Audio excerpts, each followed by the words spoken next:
Hey guys, we're going to be publishing on the Curiosity Times again, so I just wanted to give you a quick refresher on what we're going to do. So today for the Curiosity Times, we're not going to be working on our pages. You guys are just going to be working on the featured articles page, which is the first page. So this is Curiosity Times Volume 4. All of your previous work is on Curiosity Times Volume 3, which you can find through this link right here.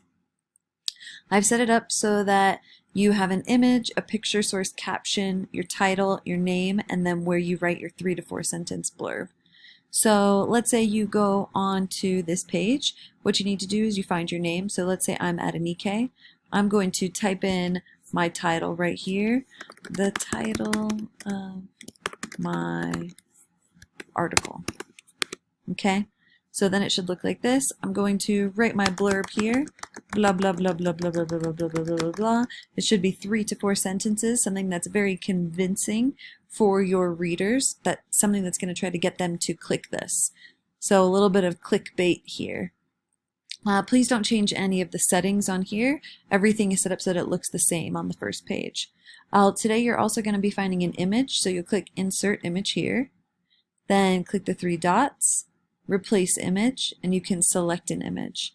Choose Google Image Search, or if there's one specific one that you wanted from a website that you saw, you can do that.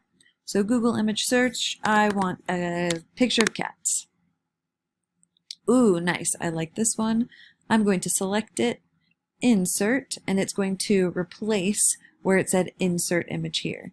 Then you can say that the picture source is Google Images, but it might not actually be Google Images. It just depends on where you got the picture from. So that's your job for today. Later on in the week, we will start going to our pages and actually developing the look of these pages and putting in the titles and everything.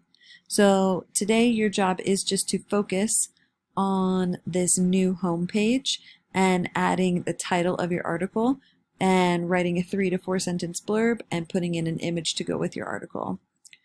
You can scroll down to the bottom and you'll see that all of your avatars are still here and your bios. Emma needs to make an avatar and put a bio in there. Alright, you guys, please let me know if you have any questions. Remember, this is the only thing you need to work on today for the publishing piece of our persuasive essays. Alright, have an awesome day.